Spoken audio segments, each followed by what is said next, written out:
आपने 2008 में शुरुआत की है, अभी हम 17 साल हो चुके हैं। इस 17 साल में आपकी फिल्मोग्राफी में 10 से 12 ही काम है। या अल्लाह, इससे आगे भी होता है। रजिया, मैं आ गया। मैं मैयत में आ गया क्या? अब हम दोस्त हैं मिस्टर रंजीत। क्या रीज़न है इसका? हर दूसरे काम में इतना लंबा गैप क्यों आ जाता है? यहाँ पे एक चीज़ है जो एक बहुत खतरनाक है एक एक्टर के लिए, टाइप कास्ट। अचानक आपकी ज़िंदगी में कब घुस जाती है आपको पता भी नहीं चलता। मैं अच्छा काम करने आया हूँ और अनफॉर्चुनेटली अच्छा काम पहुँच नहीं पाता मुझ तक या हो नहीं रहा है। बहुत सारे रीज़न होंगे। मैं मैक्सिमम टाइम खाली होता हूँ। अभी आपको कॉल्स आते हैं कि नहीं आते हैं कास्टिंग डायरेक्टर्स की तरफ से? आप मुझे मतलब 2 दिन के एक रोल के लिए ऑफर कर रहे हो, उसमें भी आप मुझे बोल रहे हो कि अपना इंट्रो भेज दो। मैं उसको कास्टिंग डायरेक्टर मानता हूं जिसने अपना प्रोफेशन शुरू से एज ए कास्टिंग डायरेक्टर ही रखा। अब आप एक फेल एक्टर हो, अब आप एक अच्छे एक्टर को सिखाओगे और ये जज करोगे कि ऐसे नहीं वैसे कर। जब ना करता हूं तो लोगों की ईगो हर्ट होती है, अंदर से आ जाता है अच्छा बेटा हमको मना कर दिया, ठीक है आज के बाद तेरे को पूछेंगे नहीं। ईमानदारी का सिला ये तो होता है। डायरेक्टर्स लोग जो एयर कंडीशन में बैठ गए हैं उनके पास डाटा आता है, ये सेलेक्टिव 10 लोगों के ऑडिशन आए और उन्होंने कहा अच्छा ये अच्छा। अब वो 10 कौन है जो उसके खास हैं? वो नहीं हो सकते। तो मुंबई में रहना इट्स नॉट ईजी, बट जब आप इतना सिलेक्टिव काम करते हो तो फाइनेंशियल स्ट्रेन भी तो आता होगा आपके ऊपर। बहुत आता है और हमेशा से आता रहा है। मतलब ऐसा भी हुआ कि मैं एयरलिफ्ट के बाद भी मैं लिख रहा था, उसके बाद भी मैं मतलब लिख के थोड़ा बहुत काम चलाया। हमने बहुत अमीरी भी देखी, बहुत गरीबी भी देखी। मतलब मैं मुंबई दिल्ली की जर्नी टॉयलेट के पास बैठ के भी करी है ट्रेन में, और मैं सोलो चार्टर फ्लाइट से भी गया हूँ। तो मैंने सब जीवन का चक्र देख लिया, इसलिए फर्क नहीं पड़ता। मेरे मुश्किल से 12,000 फॉलोअर है, लेकिन मेरे साथ सेल्फी खिंचाने वाले बहुत सारे लोग ऐसे भी जिनके कई के मिलियन फॉलोअर है। तो मिलियन फॉलोअर से उन्हें फॉलोअर मिले, रेस्पेक्ट कितना मिला मुझे नहीं पता। मैं बात करता हूँ फिल्मिस्तान की। आपने एक पाकिस्तानी कैरेक्टर निभाया था, उसके बाद लोग आपको सच में एक पाकिस्तानी एक्टर समझने लगे थे। ये सच है? ये हाँ ये सच है। ऐसा एयरलिफ्ट के साथ भी हुआ। मेजर खलफ बिन जैद, इराकी रिपब्लिकन आर्मी, फी खिदमत। लोगों को लग रहा था ये इराकी बंदा है, कोई इराक से आया है।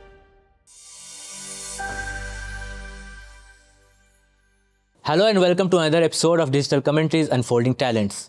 मैं हूं नितिन और आज हमारे साथ वो वर्सेटाइल एक्टर हैं जिन्हें आपने एयरलिफ्ट, जॉली LB2 और फिल्मिस्तान जैसे कमाल की मूवीज़ में देख रखा है। We have with us actor and screen writer Inaam ul हक। इनाम, वेलकम टू द पॉडकास्ट। कैसे हो आप? थैंक यू सो मच, बहुत खूबसूरत आपने इंट्रोडक्शन दिया। इस बार नाम भी सही लिया। नाम भी सही लिया, शुक्रिया। तो इनाम, आप नक्काश जैसी मूवी करते हो एज अ लीड एक्टर, उसमें आपको इंटरनेशनल फिल्म फेस्टिवल्स में अवार्ड मिलता है जी। आप जॉली LB2 में एक छोटा सा किरदार करते हो तो उसमें आपका मीम वायरल हो जाता है, या अल्लाह इसके आगे क्या होता है। आपने 2008 में शुरुआत की है, अभी हम 17 साल हो चुके हैं।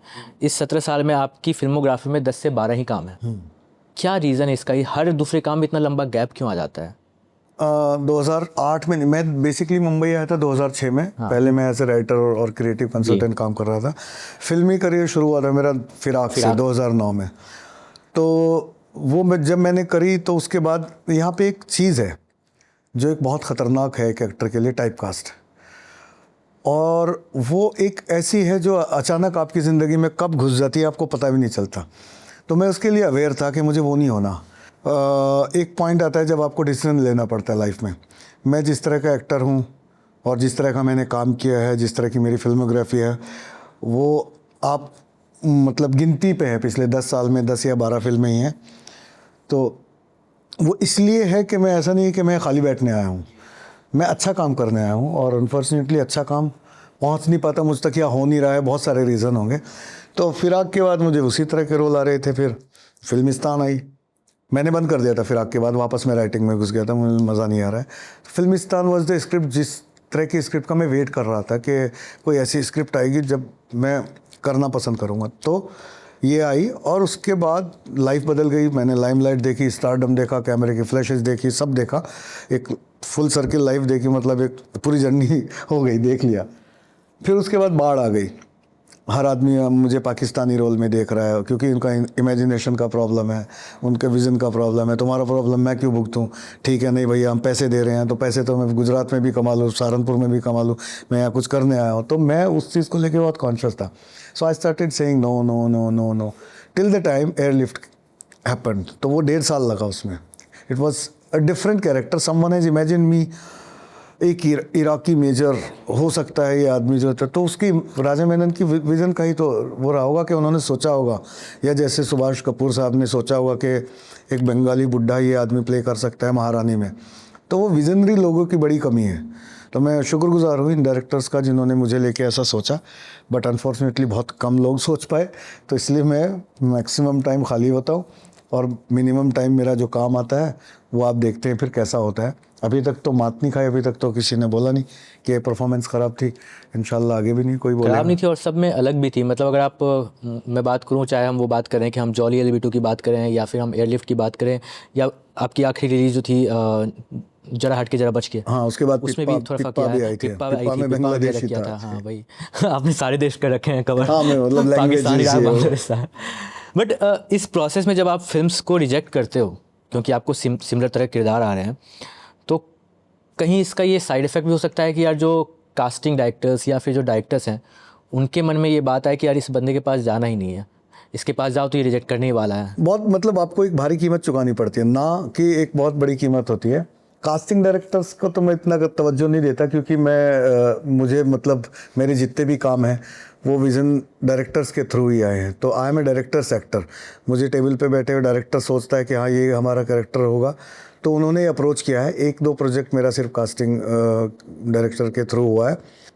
उसके अलावा आपके सवाल का जवाब ये है कि डेफिनेटली जब ना करता हूँ तो लोगों की ईगो हर्ट होती है और लोगों का एक अंदर से आ जाता है, अच्छा बेटा हमको मना कर दिया, ठीक है आज के बाद तेरे को पूछेंगे नहीं। तो ये मुझे उससे फ़र्क नहीं पड़ता, लेकिन मुझे दुख होता है कि यार ये तो मेरा प्रोफेशनल डिसीजन है ना कहने का। ईगो की वजह से थोड़ा ही किया कि मेरे को तेरे बाल पसंद नहीं है इसलिए तेरे साथ काम नहीं करूँगा या कुछ ऐसा थोड़ा ही किया। मुझे ये स्क्रिप्ट कुछ प्रॉब्लम लग रही है या मुझे लग रहा है कि ऐसा तो मैं कर चुका हूँ, तो मैंने इस वजह से मना किया और बहुत ऑनेस्टली मना कर दिया। तो आपको मैं घुमाया नहीं, मेरी डेट्स नहीं है या मैंने आपको बहुत भर भर के पैसे नहीं मांग लिए ताकि आप, तो ईमानदारी का सिला ये तो होता है कि लोग आपको मतलब ईगो पे ले लेते हैं और फिर आपको पूछते नहीं, और मेरे साथ हुआ ऐसा बहुत सारे लोगों ने। रही बात कास्टिंग डायरेक्टर्स की, तो मुझे बोलने में कोई दिक्कत नहीं, इट्स ए स्कैम। मैक्सिमम जो भी हो रहा है यहाँ पे बहुत बड़ा स्कैम हो रहा है। मैं उसको कास्टिंग डायरेक्टर मानता हूँ जिसने अपना प्रोफेशन शुरू से एज ए कास्टिंग डायरेक्टर ही रखा। अब आप एक फेल एक्टर हो और आप एक ख़राब एक्टर हो इसलिए आप फेल हो गए, ये भी मान लो। अब आप एक अच्छे एक्टर को सिखाओगे और ये जज करोगे कि ऐसे नहीं वैसे कर, तो वो कॉन्सेप्ट ही गलत है। दूसरी बात यह है कि उनके पास टेबल पे काम ही वो आता है जो छटे हुए कैरेक्टर होते हैं। सपोज़ मैं बोलता हूँ, मैं जिन फिल्मों में था उनकी मेरे प्राइमरी कैरेक्टर ही थे ना, तो सबकी कास्टिंग तो डायरेक्टर ने कर ली। बचे क्या, क्राउड 1 दिन का, 2 दिन का, 3 दिन का वो कास्टिंग वालों के पास जाता है।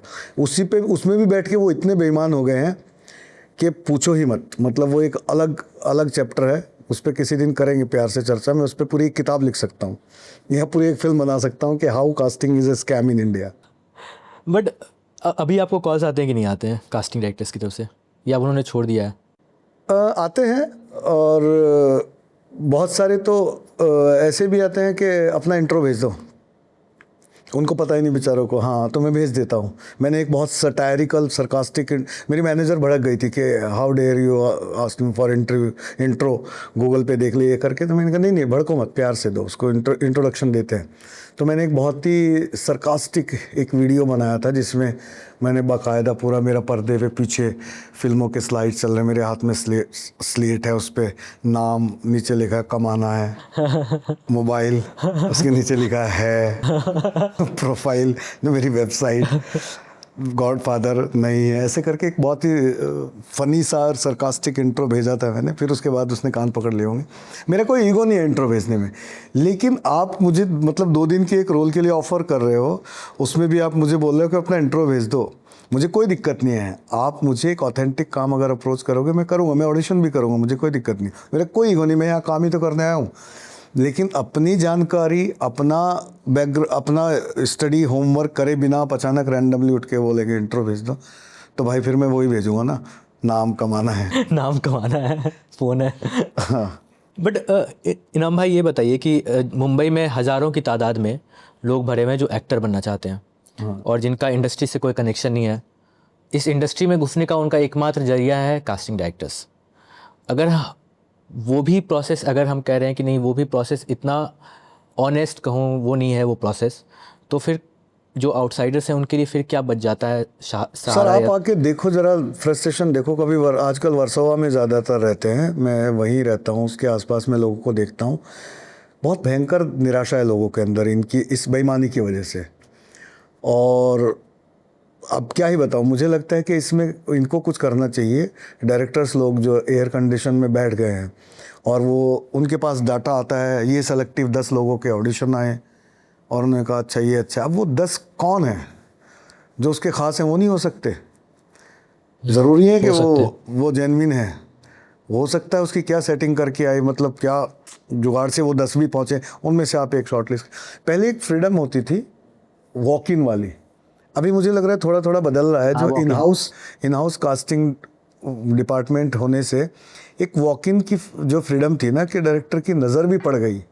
क्या पता किसको कहाँ, जैकी श्रॉफ पे ऐसे ही तो नज़र पड़ी थी सुभाष घई की, या क्या पता किस पे कहाँ किसकी नज़र पड़ जाए। रजनीकांत बस कंडक्टर थे, किसी की ऐसे ही तो नज़र पड़ी।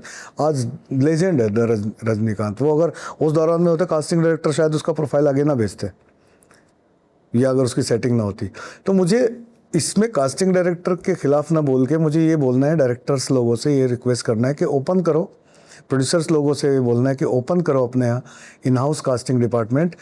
आप भी लैग कर रहे हैं क्योंकि वही रिपीटेड फेस आपको घूम फिर के आ जाते हैं।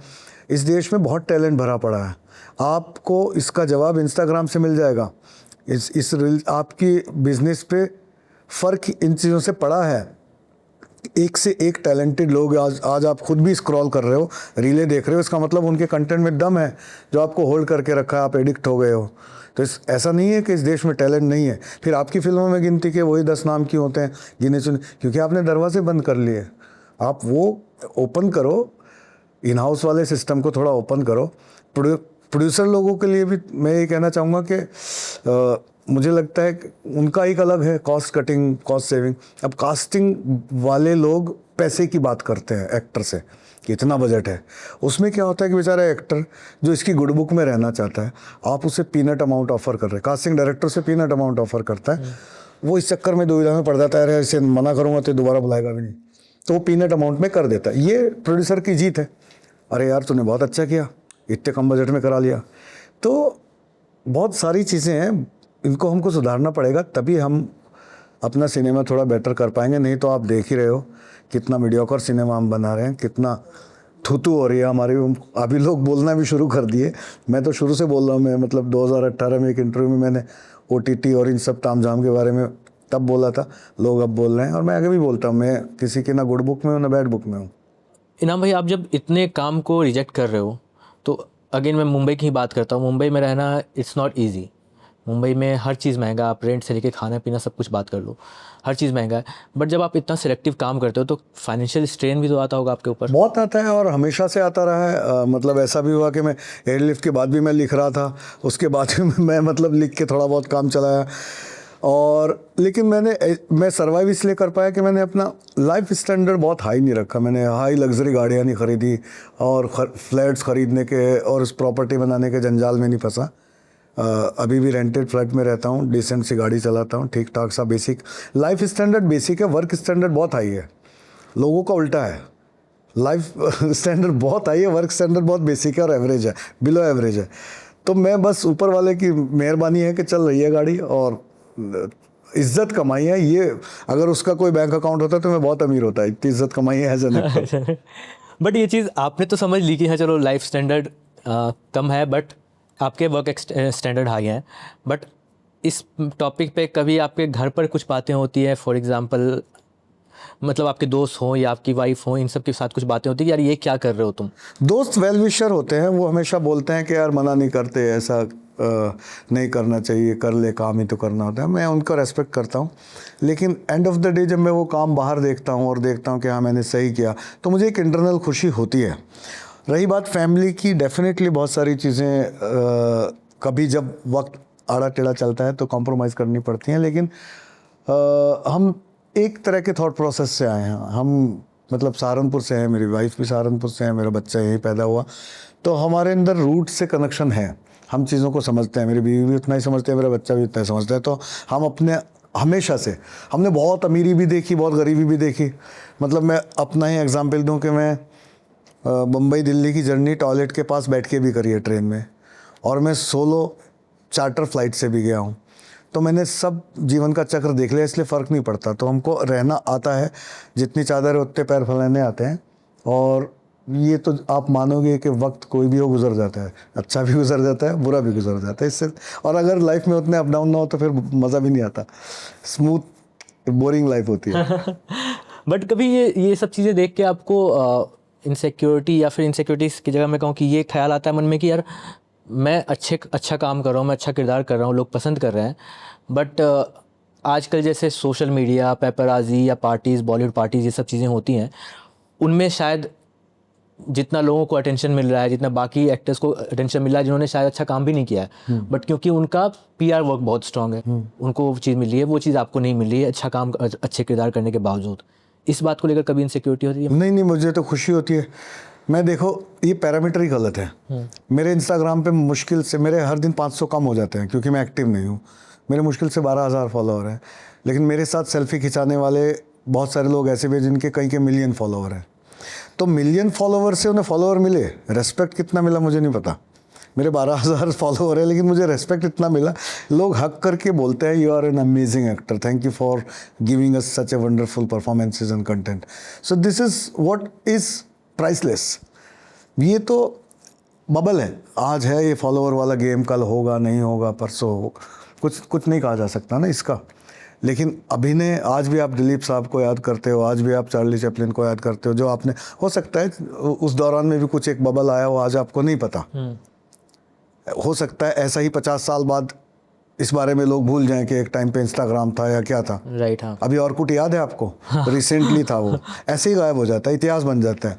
लेकिन ऑर्कुट के टाइम पे जो एक्टर थे वो, मतलब मनोज वाजपेयी से लेके सारे के सारे आज अच्छा काम कर रहे हैं। तो बेसिकली मेरा कहने का मतलब ये है कि इसको हम ऐसे देख सकते हैं कि संचारी और अस्थाई। तो हमारा जो प्रोफेशन है एज एन एक्टर, अच्छा काम करते रहना, वो एक अस्थाई भाव वाली उसमें कह सकते हो, और वो संचारी है, आवन जावन है, वो लगा रहेगा। तो मुझे उससे कुछ फ़र्क पड़ता नहीं क्योंकि मैंने ये अंडरस्टैंडिंग कर ली है कि हाँ ये टेम्परेरी है और मुझे उससे ना विचलित होने की ज़रूरत है, ना डरने की ज़रूरत है। मेरी शुभकामनाएं हैं, जो लोग छाप रहे हैं छापें, भरे पड़े हैं भरे पड़े। मुझे मेरे तरीके से काम करना है, मुझे पता है मुझे क्या करना है। मगर आपने जैसे किरदार चुनते वक्त आपने कहा कि आपने ये सोच कर लिया कि भाई मैं पिछले काम से अलग करूं या बेहतर करूं, बट कहीं ना कहीं पूरी जो बॉलीवुड इंडस्ट्री है या हिंदी फिल्म इंडस्ट्री कहते हैं, आपको नहीं लग रहा कि वो कहीं ना कहीं तो वो तो एक फॉर्मूला पर ही चल रही है? अगर एक पर्टिकुलर फिल्म सक्सेसफुल हो जाती है तो उसी टेम्पलेट पे फिर बनाना है, उसी स्टार कास्ट के साथ बनाना है, वही उसी तरह की कहानी सुनानी है, तो कहीं ना कहीं तो पूरा इंडस्ट्री वो फिर भुगतते भी तो है ना। वो एक स्त्री हिट हो जाती है, सारे राइटरों के पास ऐसे फ़ोन आते हैं, अरे कोई हॉरर कॉमेडी है क्या? एक सैयारा हिट हो जाती है, सारे राइटरों के पास फ़ोन आते हैं, कोई लव स्टोरी है क्या? और कितनी लव स्टोरी बनाओगे, ज़िंदगी बीत गई तुम्हारे प्यार मोहब्बत में। तो मीडियोकर कहता हूँ मैं इस सारे कॉन्सेप्ट को। बहुत ही एवरेज, बिलो एवरेज काम इसलिए हो रहा है कि हम फार्मूला पे काम कर रहे हैं। और एक्सपर्टीज़, मतलब ज़िंदगी की बेसिक एक्सपर्टीज, एक मकान बनाने के लिए जब आप किसी को हायर करते हो, राज मिस्त्री है हो, आप इसी उस पे तो करते हो ना कि आपको मकान बनाना आता है, ये सीखा है, तब आप उसको, या आप उसका बैकग्राउंड देखते हो, हाँ इसने फला मकान बनाया था, फला मकान बनाया, तो उसको काम देते हो। फिल्म बनाने के लिए आप किसी को भी दे देते हो। मतलब राइटर, लॉकडाउन ने भर भर के राइटर बना दिए। हर आदमी राइटर है, उसको एक आइडिया आया तो इसका मतलब वो राइटर हो गया, उसने उसे लिख दिया तो इसका मतलब वो राइटर हो गया।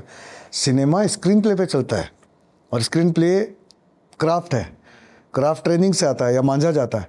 आर्ट गॉड गिफ्टेड होता है, कहानी होना गॉड गिफ्ट है, स्क्रीन प्ले होना क्राफ्ट है, वो सीखना पड़ता है या सिखाना पड़ता है। इंडिया में कौन सिखा रहा है? कितने इंस्टीट्यूट है स्क्रीन प्ले के, वहीं पे मात खा रहे हैं।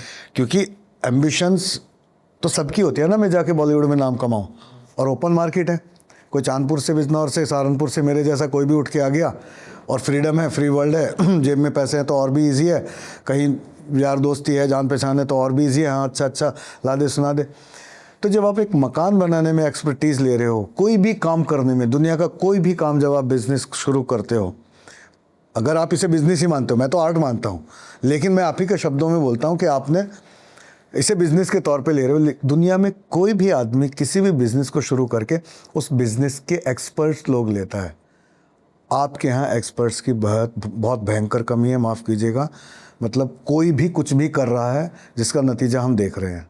मतलब कहीं ना कहीं तो मुझे लग रहा है कि फिल्म मेकिंग आर्ट और क्राफ्ट से ज़्यादा आप एक इंडस्ट्री बन गई, जैसे आईटी इंडस्ट्री, फार्मा इंडस्ट्री कहते हैं, वैसे एक इंडस्ट्री इंडस्ट्री भी बन नहीं गई है, है प्रॉब्लम ये हो गई, कि ये सिर्फ पता नहीं क्या कमाई है। पे और बॉक्स ऑफिस पे इसी पे चल रही है अभी सब कुछ। ये इंडस्ट्री भी नहीं बची और ये सारे लोग परेशान हैं। मैं क्या नया बोलूँगा, सबको सब पता है, सब जानते हैं क्या हो रहा है, क्या नहीं हो रहा है, क्या होना चाहिए, फिर भी एक अंधी रेस है, सब तुक्के मार रहे हैं, किसी के लग रहे हैं, किसी के नहीं लग रहे। इनको शर्म आनी चाहिए, मलयालम सिनेमा से कुछ सीखते नहीं। मतलब वो तो एक छोटा सा स्टेट है, मलयालम में फिल्में बनाते हैं, उनके यहाँ का सिनेमा देखो और अपने यहाँ का देखो, आप कहीं नहीं टिकते, आप बल्कि उनका कॉपी कर रहे होते हैं। कुछ हद तक तेलुगु का भी अब बेटर होने लगा है, तमिल का भी और मराठी भी और बंगाली भी।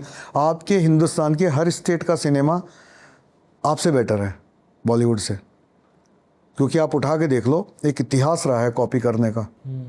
ये इससे इंस्पायर्ड है, ये इसका रीमेक है, ये इसका सीक्वल है, ये इस पे बेस्ड है। आप ओरिजिनलिटी है ही नहीं, तो वो आएगी एक्सपर्टीज से। प्रॉब्लम है एक्सपर्टीज़ की कमी है, स्पेशली राइटिंग में, स्क्रीन प्ले राइटिंग में। हम सबसे ज़्यादा मात स्क्रीन प्ले पे कर रहे हैं। टेक्नोलॉजी भर भर के है, रिसोर्सेज भर भर के हैं, स्टोरीज भर भर के हैं, एक्टर भर भर के हैं, स्क्रीन प्ले पे मात खाते हैं। तभी तो लिखते हैं फला फला फला फला क्रिटिक, ये प्रॉब्लम थी, वो प्रॉब्लम थी, समझो ना। मैं थोड़ा सा पीछे जाना चाहता हूँ इनाम भाई, जब आप मुंबई आए थे, आप सहारनपुर से आए और एक ऐसे टाइम पे आए जब फिल्म में बहुत कम लोगों को मौका मिलता था एक्टर बनने का। अब आपके पास OTT है, बहुत सारे चैनल्स हैं, बहुत सारा माध्यम है, पर उस वक्त बहुत गिने चुने लोगों को की फिल्मों में एंट्री होती थी। उस वक्त आप एक रिस्क लेकर आते हो, जितना मैंने पढ़ा कि आपको एक दोस्त ने कुछ उधार दिए, एक दोस्त ने आपकी टिकट कराई, आप यहाँ आकर फिर एक दोस्त के घर पे रहते हो। क्या दौर था वो? उस वक्त कैसे क्या सोच के ये मतलब क्या सोच के आए थे कि सरदार खुश होगा, शाबाशी देगा? सवाल देखो, हर दौर के अपने अपने कुछ प्लस पॉइंट होते हैं, कुछ माइनस पॉइंट होते हैं। मुझे लगता है कि वो बेटर दौर था। आप 1 to 1 कनेक्टेड थे लोगों से, आप ग्राउंड पे थे। अभी बहुत ज़्यादा डिजिटल हो गए हैं, हम वर्चुअल रिलेशनशिप में हैं आज की देर में, जो अनफॉर्चुनेट है। मतलब हम, आपके फेसबुक पे कितने फ्रेंड होंगे? 10,000, 5,000, 20। Are they really friends? To be very honest, don't name it friend. Friend एक बहुत बड़ी जिम्मेदारी वाली चीज़ है। तो वैसा ही है सिस्टम। रही बात, सबसे अच्छी बात कि ये बीच में एजेंट, ये दलाल लोग नहीं थे जो मैं बोला, कास्टिंग वाले। आप नॉक नॉक करते थे, जाते थे, फ़ोटो बांटते थे और इंटरेक्शन होता था, मिलते थे। जर्नी सही मायनों में बनने का एक प्रक्रिया थी। अभी तुक्का है, सेटिंग है, जुगाड़ है, दलाली है। तो ये बड़ा ख़राब दौर है। तो मैं शुक्रगुजार हूँ कि मैं सही टाइम पे आ गया, सही टाइम पे मैं चीज़ें अपनी सेटल ली। अब दुख होता है, अब अगर होता तो शायद मैं नहीं कर पाता। बट आप जैसे यहाँ आते हो और उसके बाद फिर आपने थोड़ी देर पहले ही हुआ था कि आपने राइटिंग भी स्टार्ट किया था। आपने करमचंद के लिए लिखा, आपने कॉमेडी सर्कस के लिए लिखा। बट टीवी इंडस्ट्री में जितना मुझे पता है कि टीवी इंडस्ट्री की जो राइटिंग होती है काफ़ी लुक्रेटिव होती है, काफ़ी पैसा होता है। तो कभी ऐसा हुआ कि यार आपके मन में इनाम का ईमान थोड़ा डगमगा गया? मैं आपको एक एग्जांपल लेता हूँ, मैं शो का नाम नहीं बताऊंगा। 2011 में, अब तो बहुत कम पैसा देते राइटर को, उस टाइम बहुत पैसा देता था। 1 लाख रुपए पर एपिसोड था, लेकिन मुझे ख़राब लिखने के लिए बोला जा रहा था कि घटिया लिखो, हमको नहीं, लॉजिक में इतना नहीं, इतना डिटेल में नहीं जाने की ज़रूरत नहीं। ना, मैंने हाथ जोड़ दिए थे, मैं कहा ये रखो तुम अपना 1 लाख रुपए, मुझे नहीं लिखना। बोला ही गया था खराब लिखना है, बोला ही गया था खराब। हाँ, मतलब आप रिसर्च कर रहे हो, आप लॉजिक ढूंढ रहे हो, मतलब आप मेहनत कर रहे हो, आप दिमाग लगा रहे हो, तो आपको अप्रिशिएट ना करने की बजाय ऊपर से सुना रहे कि नहीं नहीं वो सब नहीं चाहिए, वो नहीं देखा है। ऑडियंस को बेवकूफ़ समझने का जो वो था ना, कि ऑडियंस को ये चाहिए, उनको छापा खाना करना होता था कि एक एपिसोड खींच जाए। एक टेलीफोन पे पूरा, एक फ़ोन कॉल पे पूरा आधे घंटे का एपिसोड खींचते हैं, और खींचता था, और वो लिखने के लिए बोला जा रहा था। मैंने हाथ जोड़ दिए, नहीं। बट कॉमेडी से फिर आप काफ़ी, मतलब आपने जो शुरुआत की कॉमेडी सर्कस लिखकर, बट खुद आप कॉमेडी से काफ़ी टाइम तक दूर रहे हैं। हाँ, उसके पीछे रीज़न था। मैं बहुत ही जॉली आदमी हूँ, मैं बहुत सीरियस सी बात कर रहा हूँ इस टाइम। लेकिन रियल लाइफ में मैं बहुत फ़नी हूँ। लोग मेरे कंपनी में लोग एंजॉय करते हैं। और वही नेचर मेरे काम आया है कॉमेडी सर्कस के। जब मैं एज ए क्रिएटिव ज्वाइन किया, we were 4 core creative team member जिन्होंने पूरा शो क्रिएट किया था। तो इतनी ख़तरनाक और वाहियात लाइनें आती थी और उन सब के हमें पैसे मिलते थे। तो कॉमेडी मेरा फोटे है, मैं बहुत अच्छी कर सकता हूँ, बहुत अच्छी लिख सकता हूँ, बहुत अच्छी करता हूँ। वो मैंने जानबूझ के साइड करी थी टाइम बीइंग, कि मैं अगर पहले उसमें घुस गया तो फिर चारों तरफ से फिर टाइप कास्ट काटना मुश्किल हो जाएगा, फिर उसके अलावा आपको कोई इमेजिन नहीं कर पाएगा। आप बहुत सारे एग्जाम्पल देख सकते हैं, मेरे सीनियर एक्टर्स हैं, बहुत सारे हैं जिन्होंने एक बार जैसा शुरू किया वो आज तक वैसा ही कर रहे हैं। बट आप जिस वक्त पे थे कॉमेडी सर्कस पे, उस वक्त मुझे याद है उस वक्त शायद कपिल शर्मा उस वक्त एज अ कंटेस्टेंट थे, और फिर उनकी फिल्म आती है फिरंगी जिसमें आप भी काम करते हो, उनके साथ कैसा इक्वेशन है आपका? कपिल का दूसरे चैनल के साथ एग्रीमेंट था, शायद कॉमेडी सर्कस में नहीं था। He was waiting for his agreement to end up. तो हम एक शो कर रहे थे नौटंकी द कॉमेडी थिएटर, उसके बाद उसी जगह पे फिर कपिल शो शुरू हुआ था। बट मिलना जुलना होता था थोड़ा बहुत, ऑफिस में आना जाना था। देन फिर वो फिल्म हुई फिरंगी, तो अच्छे ही डेफिनेटली मतलब एक्स कुलीग टाइप लोग साथ में एक्टिंग कर रहे हैं तो मज़ा आया था। बट जब आपने डेब्यू किया फिराक में, उसमें आपके सीनियर नवाजुद्दीन सिद्दीकी वो भी थे, उसमें नसीर साहब भी थे, उनके साथ काम करने का अनुभव कैसा रहा था? क्योंकि आपकी पहली फिल्म थी तो जाहिर सी बात है, हर एक्सपीरियंस एक अलग एक्सपीरियंस होता है। नसीर साहब हमारे गुरु हैं, उनके साथ काम करने का एक्सपीरियंस एक अलग होगा। नवाज़ मेरे सीनियर हैं, उनके साथ काम करने का एक्सपीरियंस अलग होगा। अक्षय कुमार एक सुपरस्टार है, उसके साथ काम करने का एक्सपीरियंस अलग होगा। बिल्कुल हाँ। तो ये मुझे इस बात से प्रॉब्लम है। इनिशियली मतलब एयरलिफ्ट जब आई थी तो मेरा नाम तक नहीं लिखते, बड़ी दिक्कत होती है। अक्षय कुमार को एक्टर, बट उसमें तो आपका काफ़ी बड़ा रोल है। हाँ, तो मुझे किसी का को एक्टर बन के मेरी आइडेंटिटी ये नहीं है। मैं चाहता हूँ मेरा नाम लिखा जाए इनामुल हक, और वो नाम जाना जाए। तभी मैंने आपको बोला ना कि नाम ही कमाने आया हूँ, प्लीज़ वो सही लो। हम आगे बढ़ते हैं, उससे मैं बात करता हूँ फिल्मिस्तान की, क्योंकि वो जब फिल्म आई थी तो आपको एक अलग पहचान मिली, आपको अलग नाम मिला था। बट उसका फिल्मिस्तान की जब बात कर रहा हूँ तो फिल्मिस्तान के बारे में मैंने एक बहुत फ़नी स्टोरी सुनी कि आपने उसमें अपने किरदार को इतनी अच्छे तरीके से निभाया था कि लोग आपको सच में, उसमें आपने एक पाकिस्तानी कैरेक्टर निभाया था जो हिंदी पायरेटेड मूवीज़ बेचता है, और उसके बाद लोग आपको सच में एक पाकिस्तानी एक्टर समझने लगे थे। ये सच है ये? हाँ, ये सच है इनिशियली, क्योंकि जाहिर सी बात है एक फिल्म में पूरी आपकी बैकग्राउंड नहीं छप जाती, विकीपीडिया नहीं छप जाता। पहली फिल्म थी और मतलब दूसरी थी सही मायनों में, बड़े लेवल पे पहली फिल्म थी क्योंकि लाइमलाइट दिया था उसने, फिराक ने उतना नहीं दिया था। तो फिर लोगों ने अप्रोच करना शुरू किया तो उनका पहला सवाल यही होता था ज़्यादातर कि आपका सर वीज़ा प्रॉब्लम होगा। मैंने कहा क्यों भैया, बम्बई में रहता हूँ। क्या बात कर रहे हो सर, आप इंडियन हो? तो ये हुए मेरे साथ इनिशियली। बाद में फिर मुझे थोड़ा मतलब पहली बार मुझे लाइफ में पीआर करना पड़ा ये चीज़ छपवाने के लिए कि I am not a Pakistani actor, I am very much Indian with heart. और मतलब वो बहुत थोड़ा सा था मेरे लिए वियर्ड सा सिचुएशन कि लोग दिमाग लगाते ही नहीं है। मतलब एक मैंने फिर उसको सोचा कि यार ये मेरे लिए कॉम्प्लीमेंट है। मैं कैरेक्टर को इतना बेहतर तरीके से किया, इतना घुल मिल गया कि लोग मुझे पाकिस्तानी समझने लगे। वही हाँ। ऐसा एयरलिफ्ट के साथ भी हुआ था। उसके कमेंट्स आप पढ़ना शुरुआत में कि लोगों को लग रहा था ये इराकी बंदा है, कोई इराक से आया है। Now I take them as a compliment, और मुझे अच्छा लगता है कि मैंने इतना कन्विक्शन के साथ किया कि लोगों को बिलीव हो गया कि मैं उस कंट्री से बिलोंग। हाँ, क्योंकि उसमें अब एयरलिफ्ट की बात करें तो उसमें एक्सेंट बहुत अच्छा पकड़ा था आपने। बट जैसे अभी आप बात करते प्रमोशन की और पीआर की, एक बहुत ही यूनिक प्रमोशन तरीका मैंने पढ़ा आपके बारे में कि आपने जब नक्काश की थी, जिनको नहीं पता उनको बता दें कि वो फिल्म उस फिल्म के लिए इनको बेस्ट एक्टर का अवार्ड भी मिला था इंटरनेशनल फिल्म फेस्टिवल्स में 2 बार, वॉशिंगटन डीसी और बोस्टन जी, और उसका पोस्टर भी कांच में रिलीज़ हुआ था, राइट? बट जब उसके प्रमोशन की बात आती है तो फिल्म का बजट नहीं था ज़्यादा, जिसके, या फिर अब वो आप बताओगे क्या सच्चाई है? क्या होता है ना कि हमारे देश में फिल्म रिलीज़ करना बहुत बड़ा टेढ़ी खीर है। फिल्म के बजट से ज़्यादा उसका रिलीज़ का बजट हो जाता है कभी कभी। तो नक्काश एक छोटी सी फिल्म थी, जाहिर सी बात है मैं और शारिब हम लोग कमर्शियल स्टार नहीं हैं, छोटे मोटे ठीक ठाक से एक्टर हैं। शारिब तो अभी माशाल्लाह बहुत अच्छा काम कर रहा है, मैं थोड़ा अभी भी इफ एंड बट के बीच में हूँ। तो उस फिल्म के लिए हमारे पास पब्लिसिटी के लिए होर्डिंग के लिए पैसा नहीं था। तो फिर यही आइडिया हम लोगों ने डिसाइड किया कि चलो कुछ क्रिएटिव करते हैं।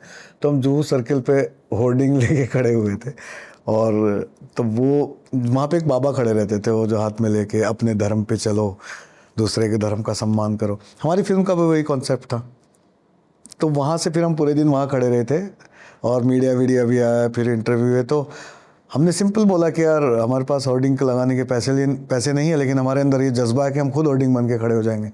इस होर्डिंग को पसीना भी आ रहा, उसको तो पसीना भी नहीं आता।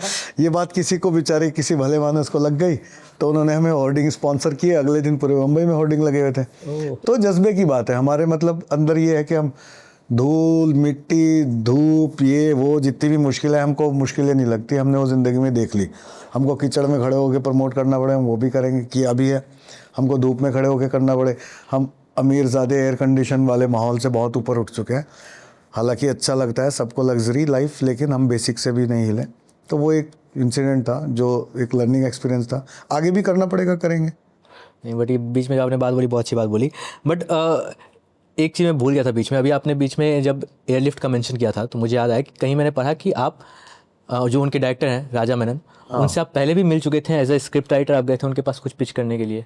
हाँ, मैंने एक फिल्म लिखी थी उन दिनों, 2011 की बात है शायद। अच्छा, ये एयरलिफ्ट से पहले की बात? एयरलिफ्ट से पहले की बात है, फिल्मिस्तान से भी पहले की बात है। तो मैं एज ए राइटर उनसे मिला था और उन्होंने स्क्रिप्ट सुनी और अच्छी लगी और बोले लेकिन मैं अभी ऐसा कुछ ढूंढ नहीं रहा हूँ, कुछ और ढूंढ रहा हूँ, ऐसे करके।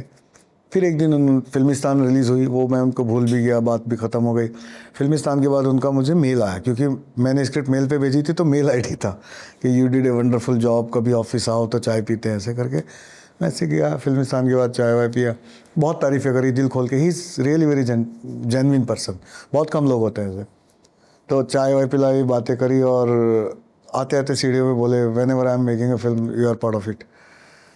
ऐसे तो सभी बोलते हैं। देन एयरलिफ्ट हैपेंड, तो मुझे लगा नहीं ऐसे सब नहीं बोलते, कुछ लोग जो बोलते भी हैं तो करते भी हैं। तो Raja Menon is one of them. Inaam भाई, मैं एक आखिरी सवाल पूछना चाहता हूँ कि अभी जैसे आप बोल रहे हो कि छोटी बजट की फिल्म है, या जो हम नक्काश की बात करते हैं, हम फिल्मिस्तान की बात करते हैं, इस तरह के सिनेमा को ना लोगों ने अब एक अलग नाम ही दे दिया है, पैरेलल सिनेमा का। तो ऐसा है कि इनको डिस्ट्रीब्यूटर्स या फिर जो थिएटर्स हैं वो ज़्यादा शोज़ नहीं दे रहे हैं, जिसकी वजह से इन फिल्मों की कमाई उतनी नहीं हो रही है, ऑडियंस उतना जा नहीं पा रहे हैं। अब आपने सही पकड़ा। हाँ, एक्चुअली इस देश की ऑडियंस कभी भी बेवकूफ़ नहीं थी, ना आज है, ना पहले थी, ना कभी होगी। तो ऑडियंस को बेवकूफ़ समझने की गलती आज के सिनेमा का सबसे बड़ा, जो हम भुगत रहे हैं, सबसे बड़ा ड्रॉबैक है। अभी जो आप बोल रहे हो कि ऑडियंस सिनेमा में नहीं आ रही है, ऑडियंस आ रही है, तभी तो आपकी री रिलीज़ फिल्में देख रहे हैं, बिना प्रमोशन के चल रही हैं। जितने उठा के देख लो, पिछले एक साल में सैकड़ों फिल्में री रिलीज़ हुई हैं और उनका बॉक्स ऑफिस कलेक्शन पता नहीं वो बताएंगे नहीं बताएंगे, है और अच्छा खासा है। लेकिन क्योंकि आपके पास कंटेंट ही नहीं है रिलीज़ करने के लिए, आप ज़्यादा से 90% तो OTT की लाइन, उनके ऑफिस के बाहर अप्रूवल की लाइन में खड़े हैं। इक्का दुक्का जो बनाते हैं वो बेचारे छोटे वाले को तो रिलीज़ करने का स्कोप नहीं मिलता, बड़े वाले जो बना रहे हैं उनके उसमें इतना दम नहीं होता, क्योंकि कॉपी रीमेक 1 2 3 4 पार्ट ये सब होता है। आपने सुना होगा कहानियों में कि एक फ्राइडे कोई किसी की तकदीर बदल गई है और एक फ्राइडे वो बर्बाद हो गया है, सड़क पे हो गया। तो वो फ्राइडे का जो गेम था वो रिस्क का ही तो था। अभी लोग इतना सेफ खेल रहे हैं कि जिनके पास करोड़ों 1000 करोड़ रुपीस भी है वो भी OTT से अप्रूव कराने की लाइन में खड़ा है। पता नहीं उसको सेफ खेलने की आदत हो गई है या खुद डरा हुआ है, उसको खुद के कंटेंट पे कॉन्फिडेंस नहीं है। सब अप्रूवल लेने के लिए लाइन में खड़े हैं, जबकि उनके अंदर इतनी कैपेसिटी है कि वो अच्छी से अच्छी फिल्में बना सकते हैं। तो आपके पास एक्चुअली कंटेंट नहीं है। ऑडियंस हमेशा से है, थी और रहेगी। अगर ऐसा होता तो आज आप बुक माई शो का वेबसाइट खोलो, उस पर देखो कितनी फिल्में लगी हैं, आपने नाम भी नहीं सुना होगा, और उनके जाके हॉल में देखो, कुछ लोग तो फिल्म देख रहे होंगे। क्योंकि थिएटर में फिल्म देखना कोई मजबूरी नहीं है, एक टेंडेंसी है। कुछ लोग देखना चाहते हैं, वो जाते हैं। सिनेमा की एक रिटर्निंग ऑडियंस है कि जो देखती है वो देखती ही है सिनेमा में, बावजूद इसके कि उनके घर में भले 72 इंच का 75 इंच का TV लगाओ। सिनेमा एक एक्सपीरियंस है। फिल्म तो कंटेंट तो कहीं भी देख लो, कंटेंट देखने नहीं जाते सिनेमा पे, एक्सपीरियंस लेने जाते हैं। तो वो आज भी लोग ले रहे हैं, हमेशा से लेते रहेंगे, हमेशा से लेते रहे हैं और आगे भी लेते रहेंगे। तो ये एक मिथ है कि थिएटर में ऑडियंस नहीं है। आपके पास उनको देने के लिए माल नहीं है। जब था तब उन्होंने इस सवाल का जवाब भी दिया कि खाली स्टार की फिल्में ही चलती हैं। नहीं, फिल्मिस्तान किसी स्टार की फिल्म नहीं थी। फिल्मिस्तान में मैं था और शारिब था, we were nobody, it was a good film, that's why it worked. ऐसे ही बहुत सारी फिल्मों के, चाहे आप भेजा फ्राई का एग्जाम्पल ले लो, नील बटे सन्नाटा ले लो, आंखों देखी ले लो, या उस दौरान की जितनी भी प्री OTT ईरा में ऐसी बहुत सारी फिल्में हैं जो बिना स्टार्स वाली वैल्यू की थी और वो चली क्योंकि उनका कंटेंट अच्छा था। तो मैं इस बात से एग्री ही नहीं करता कि सिनेमा में ऑडियंस नहीं आ रही। हाँ, इस बात से आपकी एग्री करता हूँ कि इस तरह की फ़िल्मों को रिलीज़ होने में बड़ी दिक्कत होती है क्योंकि इन सो कॉल्ड डिसीजन मेकर्स को लगता है कि इस पे ऑडियंस नहीं आएगी। वो खुद से वो डिसीजन ले रहे हैं। यस। चलिए, आई होप कि ऐसा अभी जो आपकी मूवी आ रही है द शूज़ आई वोर, इसको एक अच्छा जैसा ऑडियंस रिस्पॉन्स आपको प्रीमियर में मिला है वैसा ही थिएटर में रिलीज़ के बाद भी मिले। I hope so. और definitely we will wait for this movie and उसके बाद भी बात करेंगे। आप यहाँ आए, अपना टाइम दिया, उसके लिए बहुत बहुत धन्यवाद। Thank you so much. Thank you.